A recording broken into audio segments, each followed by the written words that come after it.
আসসালামু আলাইকুম রহমতুল্লাহি ওয়া বারাকাতুহু। শিক্ষার্থীরা, আমার প্রিয় ছেলেমেয়েরা, কাছে দূরে যেখানে আছো, আশা করি ভালো আছো, সবাই সুস্থ আছো।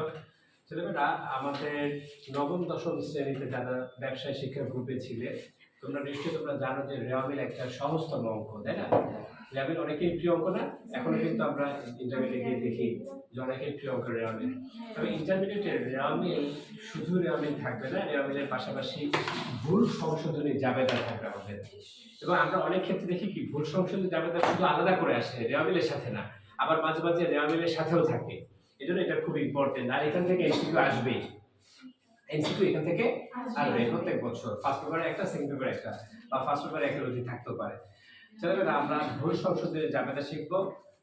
আজকের আমাদের প্রথম ক্লাস, তাই এটা সবাই গুরুত্ব দিবে, ইনশাআল্লাহ সহজেই পেরে যাবে সবাই। খুব মনোযোগ দিবে। ছেলেমেয়েরা, আমরা যখন ব্যবসায় বিভিন্ন তথ্যগুলো হিসাব করতে লিখি, এই ব্যবসায়ের এই হিসাব লেখার ক্ষেত্রে ভুলগুলো তিনটা পর্যায়ে সংঘটিত হয়। কয়টা পর্যায়ে? রেওয়ামিলের পূর্বে, রেওয়ামিলের পর, আর্থিক অবস্থার বিবরণীর পর। তাহলে আমাদের ব্যবসা প্রতিষ্ঠানের ভুলগুলো, ব্যবসা প্রতিষ্ঠানের বিভিন্ন তথ্য লিখতে ভুল হয় না? মানুষ তো ভুল করতে পারে, তাই না? ব্যবসা প্রতিষ্ঠানের যদিও আমাদের সতর্ক থাকা উচিত, হিসাব নিকাশের ক্ষেত্রে আমাদের অবশ্যই সতর্ক হতে হবে, তাই না? তো ব্যবসা প্রতিষ্ঠানের ভুলগুলো কয়টা পর্যায়ে সংঘটিত হয়? আমি এখন পর্যায়ে বলছি, আমি ধরন বলছি না। কয়টা পর্যায়ে ভুলগুলো সংঘটিত হয় বলছি। রেওয়ামিলের পূর্বে, রেওয়ামিলের পর, আর্থিক অবস্থা বিবরণীর পর। কয়টা পর্যায়ে? তিনটা পর্যায়ে। আর এই ভুলগুলো দুই ধরনের। ভুলগুলো কয় ধরনের? দুই ধরনের। একটা হচ্ছে নীতিগত ভুল, একটা আর হচ্ছে করণিক ভুল। ওকে, তাহলে বলতে পারবে আমাকে যে রেওয়ামিলের ব্যবসা প্রতিষ্ঠানের তথ্যগুলো লিপিবদ্ধ করতে গিয়ে কয়টা পর্যায়ে ভুল সংঘটিত হয়? কি কি? আর এই ভুলগুলো কয় ধরনের? দুই ধরনের। কি কি? নীতিগত ভুল। নাম্বার 1 নীতিগত ভুল, নাম্বার 2 করণিক ভুল। খুব ভালো করে শুনবে। নীতিগত ভুল আর করণিক ভুল, তাহলে ভুলগুলো কয় ধরনের? ভুলগুলো দুই ধরনের। কয় ধরনের বলো? দুই ধরনের। এই এক নম্বর কি বলো? নীতিগত। এক নম্বর কি? নীতিগত। আর দুই নম্বর করণিক। বলো কি? করণিক। ছেলেমেয়েরা, এবার আমরা নীতিগত ভুল। শোনো, নীতিগত ভুল, নীতিগত ভুল ওরা এক ভাই, ওদের কোনো আত্মীয় স্বজন ভাই বোন নাই। কথা বুঝতে পারছো? কিন্তু করণিক ভুলের অনেক ভাই বোন আছে, ক্লাসিফিকেশন আছে, সেটা আমরা একটু পরে গিয়ে দেখবো। তাহলে একটু মনোযোগ দাও। প্রথমে আমরা নীতিগত ভুল শিখছি। কি ভুল? নীতিগত ভুল। খুব মনোযোগ দিয়ে শুনবে। ভুল প্রধানত দুই প্রকার, একটা নীতিগত, একটা করণিক। নীতিগত ভুল একটাই। ছেলেমেয়েরা, কর্মচারীদের বেতন দিয়েছি, টাকা চলে যাওয়া মানে তো ব্যয় না? খুব মনোযোগ দেবে কিন্তু, এখানে এমসিকিউ সিকিউ অনেক কিছু জড়িত। কর্মচারীদের বেতন দিয়েছি, এটা তো ব্যয়, ব্যয় না? টাকা আসছে না চলে গেছে? একটা আসবাবপত্র ক্রয় করেছি, এটা এক ধরনের ব্যয়। টাকা চলে গেছে না? তবে দুইটা ব্যয় কিনা এক ধরনের না। বেতন দিয়েছি এটাও ব্যয়, যন্ত্রপাতি কিনেছি এটাও ব্যয়, কিন্তু দুইটা ব্যয়ের ধরন কি এক? ছেলেমেয়েরা, যেই ব্যয়ের ফলে স্থায়ী সম্পদ বৃদ্ধি পায় এটাকে বলে আমরা মূলধন জাতীয় ব্যয়। খুব ভালো করে শুনবে। যে ব্যয়ের ফলে কি হয়? স্থায়ী সম্পদ বৃদ্ধি পায়, সেটা কি বলে? মূলধন জাতীয় ব্যয়। যে ব্যয়ের ফলে স্থায়ী সম্পদ বৃদ্ধি পায় সেটাকে বলে মূলধন জাতীয় ব্যয়। আর যে ব্যয় সুবিধাটা এক বছরের মধ্যেই শেষ হয়ে যায় ওটাকে বলে মুনাফা জাতীয় ব্যয়। কি বলে? মুনাফা জাতীয় ব্যয়। এবার তুমি বলো তো, বেতন, এটা কি বেতন প্রদান, কর্মচারী বেতন প্রদান, এটা মুনাফা জাতীয়, গুড। আর যন্ত্রপাতি ক্রয়, এটা আচ্ছা, মনিহারি ক্রয় মুনাফা জাতীয়। অফিস খরচ মুনাফা জাতীয়। অফিস সরঞ্জাম মুনাফা জাতীয়। বুঝতে পেরেছো না? কিন্তু কোনো কারণে যদি আমাদের হিসাব রক্ষক মূলধন জাতীয় ব্যয়কে মুনাফা জাতীয় ব্যয় ভুলে লিখে ফেলে, অথবা মুনাফা জাতীয় ব্যয়কে মূলধন জাতীয় ব্যয় ভুলে লিখে ফেলে, ওটাকেই বলে নীতিগত ভুল। কি বলে? নীতিগত ভুল। কথা বুঝতে পেরেছো কিনা বলো? তাহলে নীতিগত ভুল আমরা কিভাবে বুঝবো? মূলধন জাতীয় ব্যয়কে মুনাফা জাতীয় ব্যয় লেখা, অথবা মুনাফা জাতীয় ব্যয়কে মূলধন জাতীয় ব্যয়, এটাই কি বলে? কথা বুঝতে পেরেছো? আচ্ছা, যেমন ছেলেমেয়েরা, আমরা এখানে একটা প্রশ্ন দিচ্ছি। হ্যাঁ, ছেলেমেয়েরা আমরা এখানে একটা প্রশ্ন দিচ্ছি, অফিস সরঞ্জাম ক্রয়। ছেলেমেয়েরা এই অফিস সরঞ্জাম ক্রয় এটা কোন ধরনের ব্যয়? হ্যাঁ, শিওর। অফিস সরঞ্জাম ক্রয় কত টাকা? ৬০,০০০ টাকা। ভুলবশত অফিস খরচ হিসেবে দেখানো হয়েছে বা লেখা হয়েছে। গুড, হ্যাঁ ঠিক আছে। তাহলে এইটা এই ভুলের মধ্যে কোন ভুলের মধ্যে পড়লো? নীতিগত না করণীয়? কিভাবে তোমরা বুঝলে? তার অফিস সরঞ্জাম কোন ধরনের যেতে হবে, আর ভুলে কার মধ্যে লেখা হচ্ছে? এটা কোন ধরনের ব্যয়? মুনাফা যেতে হবে। তাহলে এই ভুলটাই কি ভুল? নীতিগত ভুল। বিষয়টা বুঝতে পেরেছো ছেলেমেয়েরা? এখন এই ভুল হয়েছে, এখন সংশোধন করতে যাচ্ছি। কি করতে যাচ্ছি? এই জন্যই বলে যে ভুল সংশোধনী যাবে না। ভুল হয়েছে, অফিস কেরানি ভুল করেছে, ইন্টারমিডিয়েট পাস, হ্যাঁ উচ্চ শিক্ষিতরা একজন ভুল করতেই পারে, এই জন্য আমরা এখন সংশোধন করছি। তাহলে আমরা কি কিনেছি আসলে? অফিস সরঞ্জাম কিনে ভুলে অফিস খরচ কি ডেবিট করা হয়েছে? এরকম প্রশ্ন এরকম থাকতে পারে। দেখানো হয়েছে, হিসাব দেখানো হয়েছে, লেখা হয়েছে বা ডেবিট করেছে, একই কথা। কিন্তু আমরা কি কিনেছি? সাধারণত প্রথম যে এন্টিটি কিনি বা প্রথম যে এন্টিটি থাকে ওইটাই ডেবিট হয়। আমরা কি কিনেছি? অফিস সরঞ্জাম। তাহলে আমাদের কাছে সরঞ্জাম আসলো না, অফিস সরঞ্জাম আসলো। তাহলে অফিস সরঞ্জাম হিসাব ডেবিট। আর ভুলে কার মধ্যে লিখে ফেলেছিলাম? ওইটা ডেবিট করেছিলাম, এখন আমরা কি করব? তারপরে এটা যাবে, সহজ কথা, ওইটা এটা বাদ। অফিস সরঞ্জাম হিসাব ডেবিট, অফিস খরচ কথা বুঝতে পেরেছো তো? আচ্ছা আমার দিকে তাকাও। এই আসবাবপত্র ক্রয়, ফর এক্সাম্পল কি ক্রয়? আসবাবপত্র ক্রয়। এটা কি জাতীয় ব্যয়? আসবাবপত্র ক্রয়। ভুলে ক্রয়, এই পণ্য ক্রয় বা ক্রয়, এটা কি জাতীয় ব্যয়? কথা বুঝতে পেরেছো তো? এটা জাবেদাটা কে বলতে পারবে? কথা বুঝতে পেরেছো তো? প্রথম যে এটা থাকে সাথে ওইটাই কি হয়ে যায়? ডেবিট হয়ে যায়। আচ্ছা এটা জাবেদাটা কে বলবে?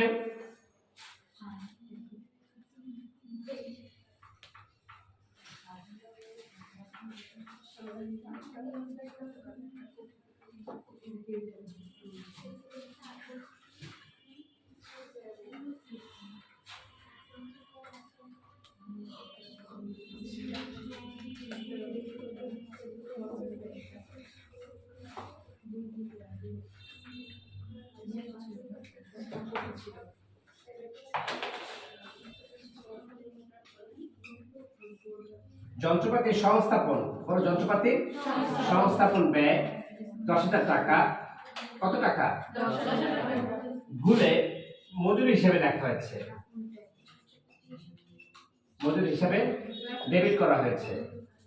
ছেলেমেয়েরা এটা জাবেদাটা কে বলবে? যন্ত্রপাতি সংস্থাপন ব্যয় 10,000 টাকা ভুলে মজুরি হিসেবে ডেবিট করা হয়েছে। বুঝতে পেরেছো তো? তোমরা কি যন্ত্রপাতি বলছো না যন্ত্রপাতি সংস্থান ব্যয় বলছো?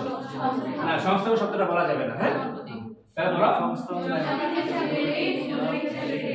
আসবাবপত্রের পরিবহন খরচ ভুলবশত পরিবহন হিসাবে লেখা হয়েছে। কথা বুঝতে পেরেছো তো? এই ভাড়া প্রদান ভুলবশত, ভাড়া প্রদান ভুলবশত দালাল কোঠা হিসেবে লেখা হয়েছে। হ্যাঁ বলছি প্রথম শব্দটা ডেবিট হবে, ভাড়া ডেবিট, দালাল কোঠা। কথা বুঝতে পেরেছো? তাহলে এটা জাবেদাটা কি হবে? অফিস সরঞ্জাম হিসাব অফিস সরঞ্জাম হিসাব ডেবিট। আর এখানে কথা বুঝতে পেরেছো? অফিস খরচ হিসাব ক্রেডিট। আর আসবাবপত্র ক্রয় ভুলে ক্রয় হিসেবে লেখা হয়েছে। যন্ত্রপাতি সংস্থান ব্যয় ভুলে মজুরি লেখা হয়েছে। ছেলেমেয়েরা এগুলো তো ক্রয় সংক্রান্ত। দেখি এবার এটা কে পারে? এবার একটা নীতিগত ভুলের বিক্রয় সংক্রান্ত দিক। হ্যাঁ সবাই কি বুঝতে পারছো? ক্রয় করলে সম্পদ আসে না চলে যায়? ক্রয় করলে সম্পদ আসে না চলে যায়? নগদ টাকার কথা বলছি না, সম্পদ ক্রয় করলে আমার কোনো স্থায়ী সম্পদ আসে না চলে যায়? আসে। আর বিক্রয় করলে স্থায়ী সম্পদ আসে না চলে যায়? আমি আর বুঝতাম না বাবা। ক্রয় করলে স্থায়ী সম্পদ আসে না চলে যায়, আর বিক্রয় করলে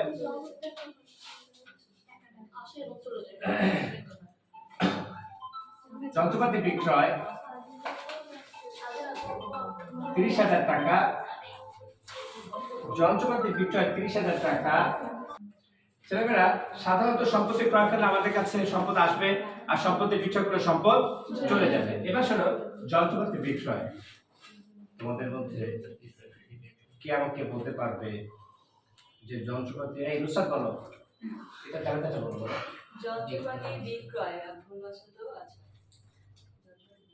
যন্ত্রপাতি ডেবিট বিক্রয় ক্রেডিট। কথা বললে এরকম হবে বাবা, মনোযোগ দিবে। এই যন্ত্রপাতি বিক্রয় কি বিক্রয়? তাহলে যন্ত্রপাতি আসলো না চলে গেল, তাহলে সম্পদ বাড়লো না কমলো? তাহলে এখানে যন্ত্রপাতি কি হবে? বিক্রয়ের ক্ষেত্রে সম্পদটা ক্রেডিট হয়ে যায়, আর ক্রয় ক্ষেত্রে সম্পদ ডেবিট। তাহলে কি ডেবিট? বিক্রয়কে ক্রেডিট করাচ্ছে, বিক্রয়কে এখন ডেবিট করে দিব। বিক্রয় হিসাব ডেবিট, বিক্রয় হিসাব ডেবিট। আর আমার কাছে কি চলে গেল? যন্ত্রপাতি হিসাব ক্রেডিট। এটা হচ্ছে বিক্রয়ের একটা ঝামেলা, মানে সম্পদ বিক্রয়ের একটা ঝামেলা। সবাই কি বুঝতে পেরেছো কিনা বলো? তারপরে আমরা আজকে আলোচনা করছি নীতিগত ভুল। নীতিগত ভুল, ওরা একা এক ভাই, ওদের কোনো ভাই বোন নাই। নীতিগত ভুল হচ্ছে মূলধন জাতীয় ব্যয়কে মুনাফা জাতীয় ব্যয় বিবেচনা করা, মুনাফা জাতীয় ব্যয়কে মূলধন জাতীয় ব্যয় বিবেচনা করা। এটাই কি ভুল? নীতিগত ভুল। সবাই কি পারবে নাকি পারবে না? পারবে। আর ছেলেমেয়েরা আজকে আমরা এই দেখো তো কয়টা বাজে? 42। আচ্ছা, আমরা আরেকটু আলোচনা করবো। হ্যাঁ, এই নীতিগত ভুল সবাই বুঝতে পেরেছো তো? কোনো সমস্যা আছে? এবার আমরা করণিক ভুলে যাব। ছেলেমেয়েরা করণিক ভুল অফিসের কেরানি, হ্যাঁ, অফিসের সহায়ক, অফিস সহকারী, যাই বলি না কেন, এই অফিস সহকারী ব্যবসা প্রতিষ্ঠানের তথ্যগুলো লিখতে গিয়ে যে ভুলটা করে সেটাকে বলে করণিক ভুল। করণিক ভুলকে 4 ভাগে ভাগ করা যায়। কয় ভাগে? 4 ভাগে। প্রথম হচ্ছে বাদ পড়ার ভুল। পরবর্তী কি? বাদ পড়ার ভুল। বাদ পড়ার ভুল। কোথায় বাদ পড়ার ভুল। তারপর হচ্ছে বেদাখিলার ভুল। বলো কি? বেদাখিলার ভুল। তারপর হচ্ছে লিখার ভুল, লিখার ভুল। আর সবশেষ হচ্ছে পরিপূরক ভুল, পরিপূরক ভুল। আচ্ছা, তাহলে করণিক ভুলকে আমরা কয় ভাগে ভাগ করছি? 4 ভাগে।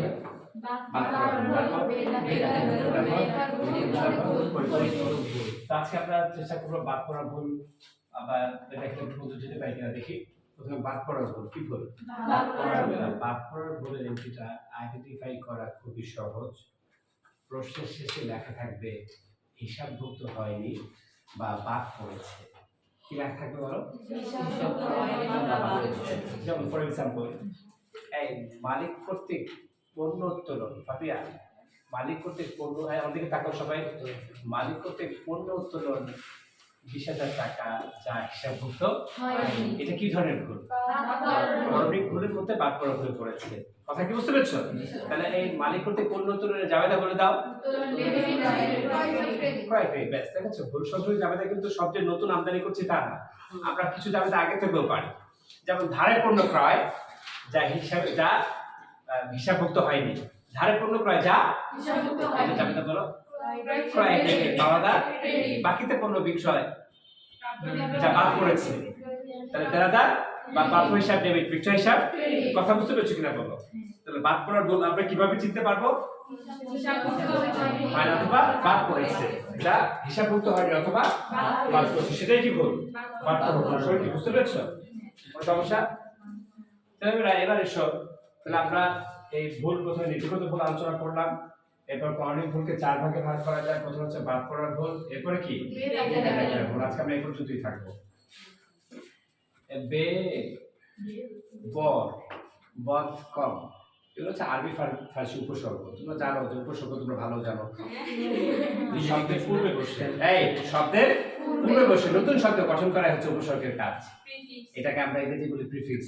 তোরা কত ভালো ব্যবহার করে প্রিফিক্স বলে। এটা কি বলে ইংরেজিতে? আর বাংলাতে কি বলে? সাফিক্স উপসর্গ। প্রিফিক্স বা প্রিফিক্স বা তুমি বলো, অসুবিধা নেই। তাহলে এইটা একটা উপসর্গ, আরবি ফার্সি উপসর্গ। বে বর বদ কাম। হ্যাঁ, কয়টা? 4টা। যাই হোক, উপসর্গ শিখেছো না নবম দশম শ্রেণীতে? মনে আছে না? আচ্ছা না? যে অঙ্ক, আর আনাব ইতি উনকত কুলি পাতি ভি ভররাম শশা সুহা কয়টা এগুলো ছিল না তো, ওরা ছিল না বইতে ছিল তোমার মাথায় ছিল না আমাদের মাথায় ছিল কিন্তু কোথায় আছে এমসিকিউ ছিল না তোমাদের তোমাদের কি বাংলা সিংহ এমসিকিউ হচ্ছে না জানা থাকতো না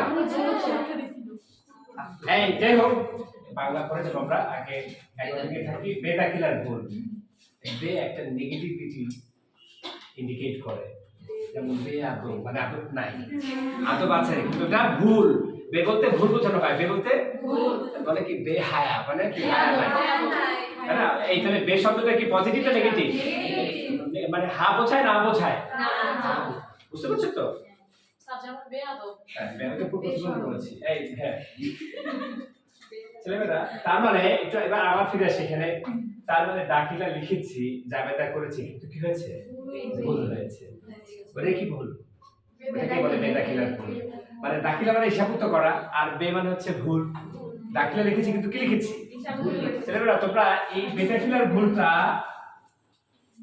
আর নীতিগত ভুলটা যেন এক না করে ফেলো হ্যাঁ সাবধান হুঁশিয়ার একটা কিন্তু এক নাকি একটা ছেলেমেয়েরা নীতিগত ভুলটা কোথা থেকে কোথায় হয় মুনাফা থেকে মুনাফায় অথবা মুনাফা থেকে আর এই বেদাখিলার ভুলটা হয় মুনাফা থেকে মুনাফায় অথবা মূলধন থেকে মূলধন তোমার ডাক্তারটার জন্য কি ওর নাম সানি কিন্তু আমি যদি ওকে ওর নাম ডাকি আর ওকে ওর নাম ডাকি এটাই হচ্ছে বেদাখিলার ভুল এই টুম্পা বল কি আমি দেখলাম সম্পা দুটো তো মেয়েদের নাম কিন্তু আসলে কি টুম্পাকে টুম্পা ডেকেছি না কি ডেকেছি তাহলে এটা কি ভুল বেদাখিলার ভুল কথা বুঝতে পারছো তো ক্লিয়ার যেমন ধরো আমি একটা এক্সাম্পল দিচ্ছি দেখি এটা তোমরা বলবে নীতিগত না বেদাখিলার ভুল হ্যাঁ মনোযোগ দাও শুন দেখি এই শেষের দিকে শেষ ভালো যা আল্লাহ রাসূল বলেছেন যে যার শেষ বাক্য হবে লা ইলাহা ইল্লাল্লাহু মুহাম্মাদুর রাসূলুল্লাহ সে জান্নাতে যাবে ইসলাম বলছে শেষ ভালো যা সব ভালো তা শুনে এবার এই বাড়ি ভাড়া প্রদান 10,000 টাকা ভুলবশত অফিস খরচ হিসেবে লেখা হয়েছে